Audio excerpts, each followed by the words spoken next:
नमः शिवाय साथियों। जैसा कि मैंने अभी बोला, एक मंत्र संपूर्ण ब्रह्मांड की मूलभूत रचना का सार है। इसे पंचाक्षरी मंत्र कहा गया है और यही मंत्र स्वयं पंच महाभूतों को रिप्रेजेंट करता है। नमस्कार साथियों, भृगु ज्ञानवाणी में आपका स्वागत है। जैसा कि आप सभी लोग कॉल्स कर रहे हैं, व्हाट्सएप पे मैसेजेस कर रहे हैं अपॉइंटमेंट्स के लिए, तो आप सभी जानते हैं कि अभी सावन का पर्व चल रहा है। तो सुबह और शाम के समय कॉल्स पे आना, अपॉइंटमेंट्स लेना मेरे लिए संभव नहीं है। बहुत से अनुष्ठान चल रहे हैं लगातार, तो इसीलिए जो 3 घंटे 4 घंटे का समय मिलता है प्रतिदिन, उसमें आप सभी को अपॉइंटमेंट्स दी जा रही हैं। तो देरी के लिए माफ़ी, लेकिन सभी के अपॉइंटमेंट्स टाइमली पूरी होंगी। आपको कोई प्रॉब्लम है, अपॉइंटमेंट लेना चाहते हैं, आप व्हाट्सएप पे मैसेज करिए डायरेक्ट। आपको जिस टाइम पे मैं अवेलेबल रहूँगा, आपको अपॉइंटमेंट्स दी जाएंगी। अब चलते हैं अपनी वीडियो पे। पंच महाभूतों की बात हो रही है और शास्त्रों में ये बिल्कुल स्पष्ट बताया गया है कि नमः शिवाय का संबंध पंच महाभूतों के तत्वों से कैसे है। जैसा कि आप अब स्क्रीन पर देख रहे हैं कि न से पृथ्वी तत्व का प्रतीक है, म से जल तत्व का प्रतीक है, शी से अग्नि तत्व का प्रतीक है, वा वायु तत्व का प्रतीक है और य यानी कि आकाश तत्व का प्रतीक है। इन 5 अक्षरों में ही वो शक्ति है जो मनुष्य के कर्म, प्रकृति, स्वभाव और भाग्य को चला रही है।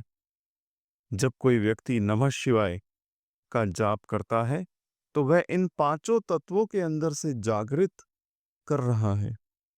अब आप सोच रहे होंगे कि वीडियो तो शनि पर है, पर मैं पंचाक्षरी मंत्र और पंच महाभूतों को क्यों समझा रहा हूं?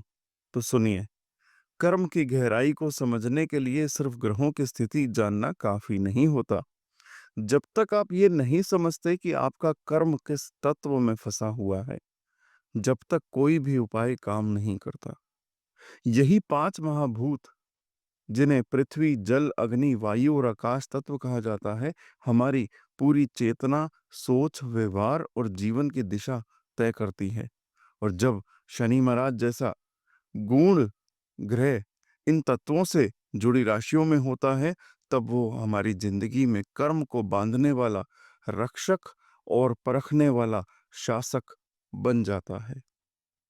यजुर्वेद में वायु को प्राण कहा गया है, अग्नि को जीवन का तेज, जल को चेतना और पृथ्वी को आधार और आकाश को संभावना। शनि जब इन तत्वों वाली राशियों में आते हैं, तो हमारे कर्म वहीं बंध जाते हैं।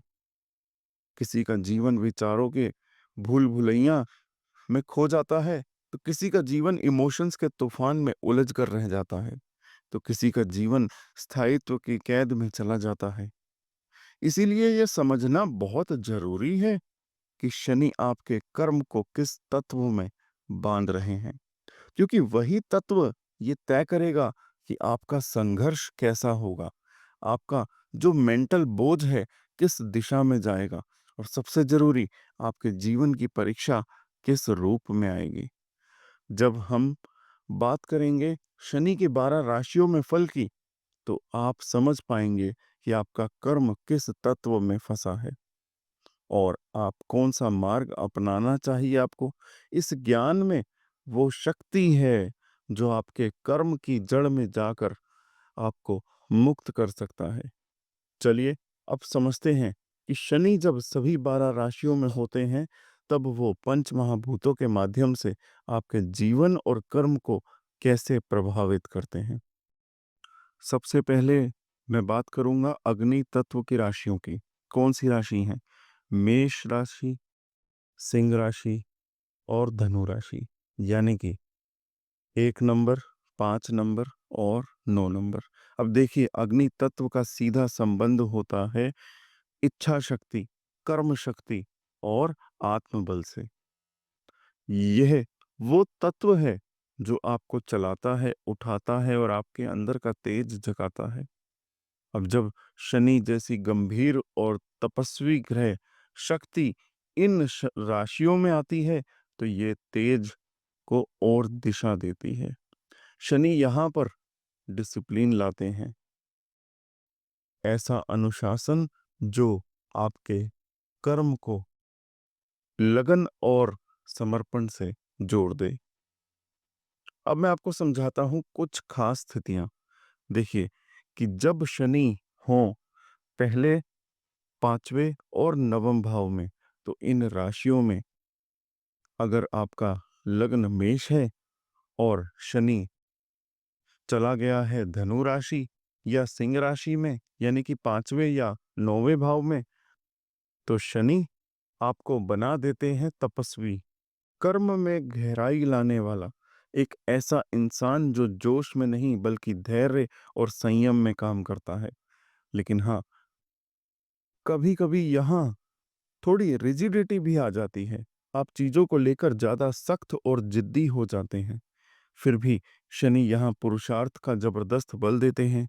आप में सच्चा आत्मबल और कर्म करने की शक्ति आ जाती है।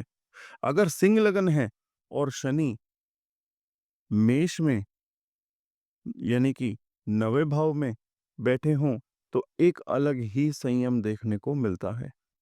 यहाँ शनि क्या कहते हैं कि तेरा तेज तो है, लेकिन अब उसे धार्मिक अनुशासन और गहराई में बदल। यानी आप जीवन में बहुत ही गंभीर निर्णय लेने लगते हैं और एक स्ट्रांग संकल्प से आगे बढ़ते हैं। अगर आपका लग्न धनु है और शनि बैठे हों नौवें भाव में, यानी कि सिंह में, तो यहाँ शनि आपको राजसी प्रवृत्ति को कंट्रोल करता है। आप में नेचुरल लीडरशिप होती है, लेकिन शनि क्या कहते हैं कि अब ये लीडरशिप सेवा में बदलो, एक कर्मयोगी बनो। यहाँ से एक नया रास्ता खुलता है, कर्म को ईगो से नहीं बल्कि जिम्मेदारी से निभाने का। अब जरा कठिन प्लेसमेंट को देखिए। जब शनि होते हैं 6, 8, 12, यानी कि त्रिक भावों में, और इन राशियों में जहाँ शनि तपस्या करवाते हैं, शनि जब अग्नि तत्व में होकर इन दुख भावों, रोग, दुख और मोक्ष में आते हैं, तो व्यक्ति के जीवन में शारीरिक कष्ट, संघर्ष, परिश्रम की अधिकता और कभी-कभी अकेलेपन की तपन रहती है। लेकिन एक बात ध्यान से आपको समझनी है कि यही शनि अंत में व्यक्ति को बहुत संवेदनशील और अनुभवी बना देते हैं। जो तकलीफों से गुजरता है, वही दूसरों का असली हीलर बनता है। यहाँ व्यक्ति के जीवन में बहुत संघर्ष होते हैं, लेकिन अंदर से तप कर निकला हुआ इंसान ही सबसे तेजस्वी होता है। अगर शनि के साथ हो मंगल, राहु या केतु, तो अब यहाँ ध्यान से सुनिएगा। अग्नि तत्व में अगर शनि के साथ ये तीनों आते हैं, तो बातें और गहरी हो जाती हैं। मंगल अगर साथ आ जाए, तो अग्नि में और आग लग जाती है। व्यक्ति में जोश, ताकत तो आती है, लेकिन आक्रामकता भी बढ़ जाती है। कई बार गुस्से के लिए फैसले बाद में पछताना पड़ता है। इसीलिए शनि कहते हैं कि तेज रखो लेकिन कंट्रोल में। राहु अगर साथ आ गया शनि के, तो कर्म की दिशा भटक सकती है। आप रिलीजियस दिख सकते हैं, लेकिन अंदर भ्रम और असमंजस हो सकता है। राहु यहाँ एक तरीके का धार्मिक कंफ्यूजन भी लाता है। इसलिए शनि ये कहते हैं कि सच्चे धर्म को पकड़ो, दिखावे को नहीं। केतु अगर साथ आए, तो फिर बात बनती है इंटेंस स्पिरिचुअल तपस्या की। यहाँ शनि और केतु मिलकर व्यक्ति को वैराग्य की अग्नि में तपाते हैं। ये संयोग बहुत रेयर स्पिरिचुअल सीकर्स का योग है। जब शनि होते हैं दूसरे, छठे या 10वें भाव में, तो अग्नि राशियों में, तो ये सबसे प्रैक्टिकल और कर्म प्रधान स्थिति होती है। यहाँ व्यक्ति जीवन के प्रति बहुत फोकस्ड हो जाता है। आपका लक्ष्य साफ होता है और शनि को आपको कहते हैं कि इमोशंस में नहीं, कर्म में जीना है। ऐसी प्लेसमेंट वाले लोगों को पारिवारिक जिम्मेदारियों को भी पूरे मन से निभाते हैं। आप में नेचुरली एक लीडरशिप तो आएगी, जो ना ही लाउड होती है, ना ही दिखावे वाली, बस शांत, गहरी और कमिटेड होती है। अब शास्त्रों की बात करें तो अग्नि तत्व पर, अग्नि को वेदों में प्रमुख देवता माना गया है। ऋग्वेद में कहा गया है, अग्नि ही पूर्वे भीर ऋषि भीर इद्यो नूतनयर उता, यानी अग्नि वो शक्ति है जिसे हमारे पूर्वजों ने पूजा और अनुभव किया। जब शनि इस अग्नि तत्व में आता है तो वो व्यक्ति को तेजस्वी और तपस्वी बना देता है। आप में तेज रहता है, लेकिन वो अनुशासन में बंधा तेज होता है। अब यहाँ पर कुछ प्रिकॉशंस बहुत जरूरी हैं अग्नि तत्व की राशियों के लिए। अज्ञान या मिसअंडरस्टैंडिंग से उपजा गुस्सा या अहंकार, इससे बचना है आपको, क्योंकि अग्नि बहुत तेजी से बढ़ती है, लेकिन अनकंट्रोल्ड हो जाए तो सब कुछ जला देती है। अग्नि से जुड़ी फिजिकल परेशानियां जैसे कि एसिडिटी, माइग्रेन, पित्त रोग, इन पर ध्यान देना जरूरी है।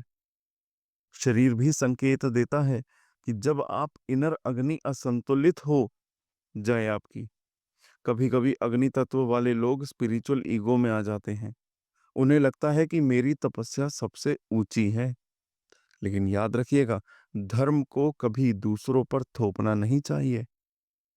और एक और आखिरी बात, कि इतना भी तप, काम या जिम्मेदारियों में ना डूब जाएं कि आप जीवन के छोटे छोटे सुख भूल जाएं। खुद को थोड़ा समय देना भी जरूरी है। अब जल तत्व राशियों की बात करते हैं, जिनमें आती हैं कर्क राशि, वृश्चिक राशि और मीन राशि, यानी कि 4 नंबर, 8 नंबर और 12 नंबर। जल तत्व की राशियां कर्क, वृश्चिक और मीन राशि होती हैं। जल तत्व का सीधा संबंध आपके मन, भावना और अनुभव से है। अब अगर शनि जैसे स्थिर और गहरी शक्ति इनमें आ जाए तो क्या होगा, आइए जानते हैं। शनि यहाँ आते हैं तो आपकी भावनाओं को स्थिर करने, उन्हें गहराई देने, लेकिन कई बार ऐसा भी होता है कि आप अंदर से और अंदर ही अंदर बहुत कुछ दबाने लगते हैं, जिसे हम कहते हैं इमोशनल रिप्रेशन। अब बात करते हैं खास प्लेसमेंट की। शनि हो फर्स्ट हाउस, फिफ्थ हाउस या नाइन्थ हाउस में, और इन जल राशियों में अगर आपका लग्न कर्क है तो, और शनि बैठे हैं मीन या वृश्चिक राशि में, यानी कि 5वें या 9वें भाव में, तो आपका मन गहराई से सोचने लगता है। आपकी भावनाएं एकदम अंदर से उतर जाती हैं। यहाँ शनि आपको कर्म और भक्ति दोनों का संतुलन सिखाते हैं। आप न सिर्फ ड्यूटी निभाना जानते हैं, बल्कि ईश्वर के प्रति प्रेम की अपना गहरा हो जाता है। अगर वृश्चिक लगन है और शनि आ गए कर्क राशि में, यानी कि 9वें भाव में, तो यहाँ बात केवल धर्म की नहीं होगी, यहाँ भक्ति और तंत्र दोनों का रास्ता खुलेगा। आपको अंदर से बुलावा आता है कि आप कुछ ऐसा करें जो गहराई में जाकर साधना से जुड़े। अगर आपका लग्न मीन है और शनि आ गए वृश्चिक राशि, यानी कि 9वें भाव में, तो ये संकेत है कि अब अध्यात्म और रहस्य ज्ञान की तरफ आपका रुझान बहुत बढ़ने वाला है। यहाँ आपका कर्म जुड़ता है गहरे चिंतन, तप और आत्मा के सत से। अब इसके बाद आते हैं कठिन प्लेसमेंट्स पर, कि जहां पर शनि हो और वहां पर कर्क राशि, वृश्चिक राशि और मीन राशि हो, यानी कि छठे, 8वें और 12वें में ये राशियां हों, तो यहाँ स्थिति थोड़ा सा ट्रिकी हो जाती है। शनि यहाँ पर बहुत इंटेंस इमोशनल कर्म देते हैं। आपके जीवन में हो सकता है इमोशनल ट्रॉमा आए, अत्यधिक मोह, बार बार डर लगना, या ऐसी सिचुएशन जो आपके अंदर से तोड़ने लगे आपको। लेकिन याद रखिएगा, यही शनि आपको एक नया संकल्प भी देते हैं। वो कहते हैं अब बस इन भावनाओं को अपने कर्म में बदलो। यही कारण है ऐसे लोग इमोशनल पेन को कर्म में बदलकर दूसरों की मदद करने लगते हैं। अब अगर शनि के साथ आ जाए राहु, केतु या मंगल, तो कहानी में ट्विस्ट आता है। अगर मंगल शनि के साथ है तो या दृष्टि में है, तो आपकी भावनाएँ गुस्से और फ्रस्ट्रेशन में बदल सकती हैं। आप कभी-कभी इमोशनल आउटबर्स्ट कर सकते हैं। अगर राहु के साथ हैं, तो यहाँ पर शनि के काम में भ्रांति आ जाती है। आपको समझ नहीं आता कि आपकी भावना असली है या भ्रम बहुत सारे मोह में फँस सकते हैं। लेकिन अगर केतु साथ में हो, तो ये सबसे इंटेंस संयोजन होता है। यहाँ आप स्पिरिचुअली और साइकोलॉजिकली बहुत गहराई से हीलिंग करते हैं। आपके भीतर की दुनिया बिल्कुल बदल सकती है। जब शनि होता है दूसरे, छठे और 10वें भाव में और इन राशियों में, तो ये प्लेसमेंट बहुत प्रैक्टिकल, यहाँ शनि आपको बहुत बड़ा परिवार और समाज के प्रति जिम्मेदार बनाते हैं। आप इमोशंस को डायरेक्ट रिएक्शन की जगह कर्म में बदलना सीखते हैं। मतलब इमोशनल होकर डिसीजन नहीं लेते, बल्कि सोच समझकर काम करते हैं। आपका व्यवहार मैच्योर होने लगता है। अब शास्त्रों के अनुसार जल तत्व को लेकर कुछ बातें हैं, आइए समझाता हूँ। शास्त्रों में जल तत्व का स्वामी चंद्रमा माना गया है। चंद्रमा क्या है? मन, भावना, स्मृति, स्नेह और श्रद्धा। वेदों में कहा है कि अपो ही स्था मायो भुवा, यानी जल ही सब जीवन का मूल है। ये भावना का प्रवाह है, जीवन की मूल प्रेरणा है। अब थोड़ी सी सावधानी भी सुन लीजिए, जो बहुत जरूरी है, वो भी स्पेशली जल तत्व की राशियों के लिए। कि सबसे पहले अत्यधिक इमोशनल होकर कोई फैसला नहीं लेना, सोच समझकर ग्राउंड रियलिटी देखकर निर्णय लेना है।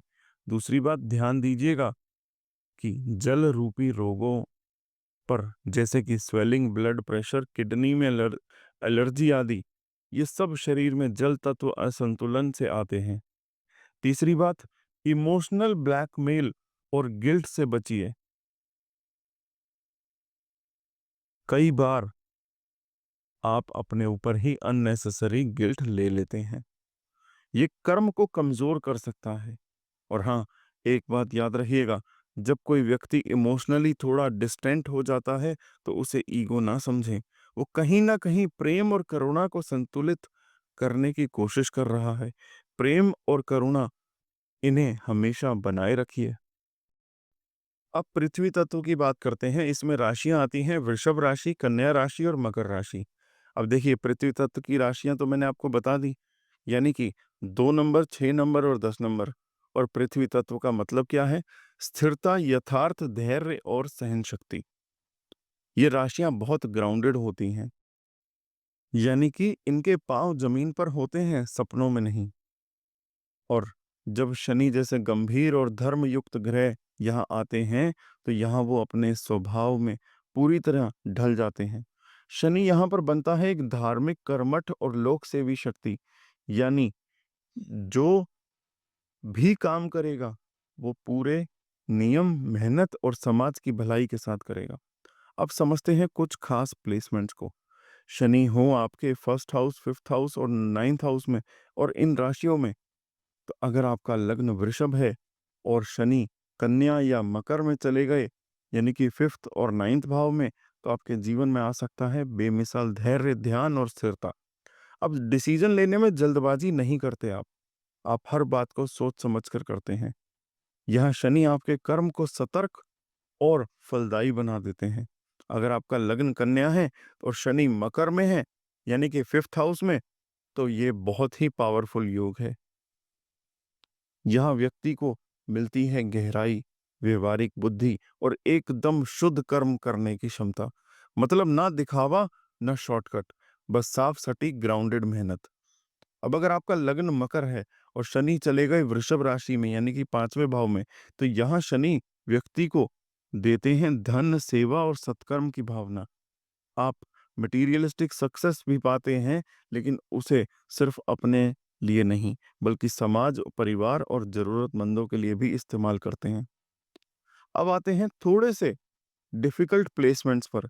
जब शनि हो आपके त्रिक भावों में, यानी कि छठे, 8वें और 12वें में, और इन राशियों के साथ, तो यहाँ शनि जीवन में काफी जिम्मेदारियां, मानसिक, शारीरिक बोझ लेकर आते हैं। कभी कभी व्यक्ति को लगता है कि सारी दुनिया का भार मुझ पर ही क्यों है। आपके जीवन में ऐसा प्रेशर आ सकता है जो आपको भीतर से बहुत मैच्योर बना दे। लेकिन एक चीज शनि यहाँ सिखाते जरूर हैं, यथार्थ से भागना नहीं है। जैसे जैसे जीवन में जिम्मेदारियां बढ़ती हैं, आप और गहराई से कर्म सीखते हैं। हाँ, एक कमी ये हो सकती है कि ऐसे लोग कभी-कभी बहुत ज़्यादा रिजिड या सख्त हो जाएँ।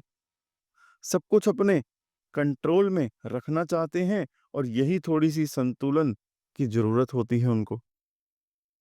अब बात करते हैं ग्रह युतियों की, यानी कि शनि के साथ आ जाए मंगल, राहु या केतु। अगर शनि के साथ मंगल आ गई और इन राशियों में बैठे हैं शनि, तो आपके कर्मों में एक ज़बरदस्त शक्ति आ जाएगी। लेकिन साथ ही कभी-कभी ईगो या कठोरता भी बढ़ सकती है। आप सब कुछ अपने हिसाब से कराना चाहते हैं और अगर कोई आपकी बात ना माने तो इरिटेशन हो सकता है। राहु साथ हो तो लोभ बढ़ सकता है। आपकी मेहनत में भी एक तरह की मटेरियलिस्टिक लालसा आ जाएगी। पैसा, स्टेटस, नाम सब पाने की जल्दबाजी में आप लग जाएंगे। ध्यान रहे राहु आपको डिस्ट्रैक्शन में ना डाल दे। और केतु साथ हो तो शनि के साथ एक बहुत सुंदर योग बनता है, सर्विस को स्पिरिचुअल बना देता है। यानी आप जो भी काम कर रहे हैं वो सिर्फ समाज के लिए नहीं, आत्मा की संतुष्टि और ईश्वर के प्रेम से किया गया कर्म होता है। अब एक और प्लेसमेंट्स की बात करें कि अगर शनि बैठे हैं आपके सेकंड हाउस, सिक्स्थ हाउस और टेंथ हाउस में, तो ये बहुत ही प्रैक्टिकल और स्ट्रांग स्थिति मानी जाती है। यानी शनि बनते हैं यहाँ पर व्यक्ति को एकदम धार्मिक बनाने के लिए, आर्थिक रूप से स्थिर और कर्मठ बनाने के लिए। आप अपने काम में पूरी निष्ठा रखते हैं। घर, दफ्तर, समाज हर जगह आप अपना योगदान पूरे विश्वास और मेहनत के साथ देते हैं। यहाँ व्यक्ति को धीरे-धीरे धन, सम्मान और समाज में स्थान मिलता है और ऐसा व्यक्ति अक्सर लोक सेवा या कर्म योग के रास्ते पर चलता है। और शास्त्रों में पृथ्वी तत्व के बारे में भी क्या कहा गया है, आइए जानते हैं। देखिए, पृथ्वी तत्व का सीधा अर्थ होता है स्थिरता, स्थूलता और कर्म का आधार। वेदों में कहा गया है पृथ्वीम धरायन्ति देवः, यानी देवताओं ने पृथ्वी को धारण किया और उसी पृथ्वी से हमारा जीवन जुड़ा है। यहीं से कर्म उठता है और यहीं फल देता है। जब शनि पृथ्वी तत्व की राशियों में आते हैं तो अधिक सात्विक, धार्मिक और ग्राउंडेड हो जाते हैं। मकर राशि में तो शनि स्वग्रही होते हैं, यानी वहां वो अपने सबसे मजबूत रूप में होते हैं, सही न्याय देने वाले, सही दिशा दिखाने वाले। अब कुछ प्रिकॉशंस जो आपको बहुत ध्यान रखने हैं। सबसे पहले ध्यान रखें कि कहीं आप बहुत ज़्यादा रिजिड या कंट्रोल फ्रीक ना बन जाएं। हर चीज़ आपके हिसाब से चले, ऐसा ना सोचें। जीवन में लचीलापन भी ज़रूरी है। दूसरा, अर्थ एलिमेंट से जुड़े रोगों का ध्यान रखिएगा, जैसे कि जॉइंट पेन, अर्थराइटिस, मोटापा, ओबेसिटी। ये धीरे-धीरे बढ़ते हैं पर परेशान बहुत करते हैं। तीसरा क्या है?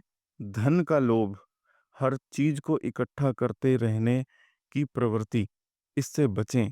जीवन में जो जरूरी है उतना ही रखिए। जरूरत से ज्यादा संग्रह भी कर्म पर बोझ बन जाता है। और एक और आखिरी बात, धार्मिक या कर्म योगी होना बहुत अच्छी बात है, लेकिन इसका मतलब ये नहीं कि आप दूसरों पर कंट्रोल रखें या उनका मार्गदर्शन जबरन करें। धर्म में प्रेम हो, कंट्रोल नहीं। वायु तत्व की बात करते हैं, जिनमें राशियां आती हैं मिथुन राशि, तुला राशि और कुंभ राशि। सबसे पहले समझिए कि वायु तत्व क्या है। जैसे हमारे शरीर में सांसें चल रही हैं, हवा आ रही है, जा रही है, वैसे ही विचार, संवाद और गति भी वायु तत्व से जुड़ी चीजें होती हैं। और अब जब शनिदेव, जो कि डिसिप्लिन, कर्म और धीमी पर पक्की एनर्जी वाले ग्रह हैं, जब इन चंचल वायु तत्व राशियों में बैठ जाएं, यानी कि 3 नंबर, 7 नंबर और 11 नंबर में, तो क्या होगा?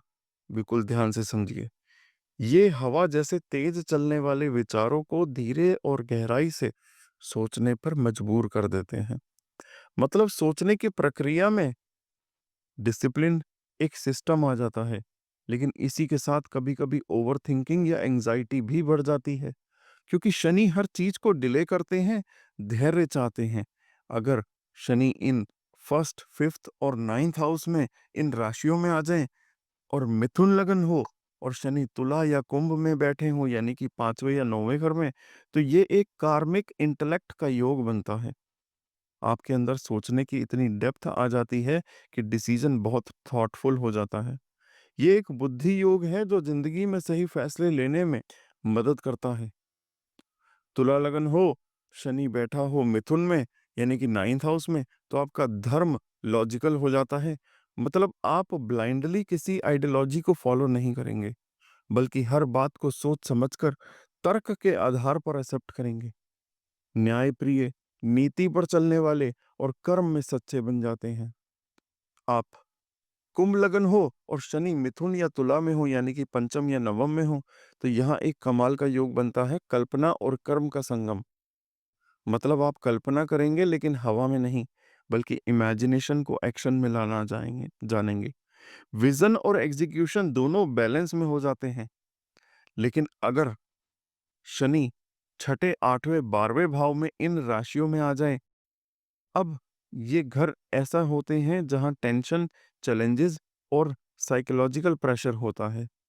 आपको मेंटल प्रेशर तो काफ़ी ज़्यादा हो सकता है। आप सोचेंगे और सोचते रहेंगे, पर क्लैरिटी कम होगी। ओवरथिंकिंग बढ़ जाएगी आपकी।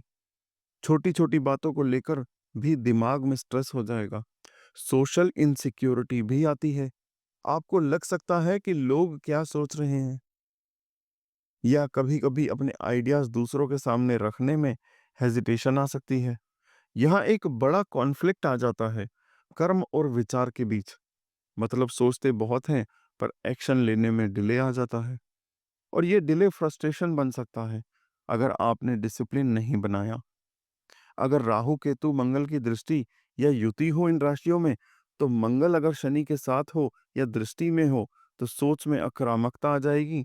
आप इम्पल्सिव तरीके से रिएक्ट कर सकते हैं, बिना सोचे समझे बोलना पड़ेगा, या किसी बात को ज्यादा तूल देना पड़ेगा। राहु अगर साथ में हो तो काफी क्लेवर और मैनिपुलेटिव हो सकते हैं आप। आपको कंफ्यूजन भी हो सकता है, जैसे क्या है, सच क्या है, झूठ क्या है, समझना मुश्किल हो जाएगा। आइडियाज तो आते हैं, पर कभी-कभी धोखा भी मिलता है, या खुद दूसरों को मिसलीड करने का डेंजर बन जाता है। केतु अगर हो तो सोच बहुत गहरी हो जाती है, लेकिन साथ में डिटैचमेंट भी आ जाता है। मतलब आप इमोशनली काफी कट ऑफ हो जाते हैं, सोचते ज्यादा हैं, महसूस कम करते हैं। शनि अगर दूसरे, छठे और 10वें भाव में है और इन राशियों में है, तो यहाँ काफी स्ट्रांग योग बनता है। ये एक करियर ओरिएंटेड प्लेसमेंट होती है। आपका फोकस काम, पैसा और सोशल रेपुटेशन पर ज़्यादा होगा। आपके अंदर सोशल स्किल्स डेवलप होती हैं। मतलब कैसे बोलना है, किसे क्या बात करनी है, आप समझने लगते हैं। ये प्लेसमेंट कर्म और सामाजिक प्रतिष्ठा दोनों का बैलेंस करता है। आप सोसाइटी में एक जिम्मेदार व्यक्ति के रूप में सामने आते हैं। अब शास्त्रीय ज्ञान कि शास्त्रों की दृष्टि से वायु तत्व जानिए। वेदों में भी वायु तत्व को बड़ा गहरा उल्लेख है। यजुर्वेद में इसे पवन या प्राण कहा गया है। वायुर अनिलम अमृतम, यानी हवा के रूप में जो एनर्जी है, वही अमृत स्वरूप भी है। सोचना, बोलना, निश्चय लेना, ये सब चीजें वायु तत्व से ही जुड़ी हुई होती हैं। आप जितना साफ, शांत और डिसिप्लिन्ड सोचेंगे, उतना ही ज्यादा आप में जीवन में स्टेबिलिटी ला पाएंगे। प्रिकॉशंस, सावधानियां। अगर आपकी वायु तत्व की राशियों में शनि है तो ओवरथिंकिंग से बचिए। हर बात को लेकर दिमाग को थकाना बंद कीजिए। मेंटल एंजाइटी को मैनेज करिए। ध्यान रख करिए। ब्रेथ वर्कआउट करिए। रूटीन जरूर बनाइए अपना। विचार के जाल में फंसकर कर्म से दूर मत हो जाइएगा। सोचते सोचते एक्शन मिस ना हो जाए, ये ध्यान रहे। भाषा, शब्दों का प्रयोग सोच समझकर करिए। हार्श बोलना, गॉसिप या अननेसेसरी बातों से बचिए। आपकी वाणी ही आपकी प्रतिष्ठा है। सोशल कंपैरिजन, पीयर प्रेशर, ये सब आपको मेंटली कमजोर कर सकते हैं। आप अपनी पेस और अपनी जर्नी को समझिए, किसी और से अपनी तुलना मत करिए। अब ध्यान से सुनिए, ये जो ज्ञान आपने आज सुना, ये था जीवन के मूल तत्वों की पहचान।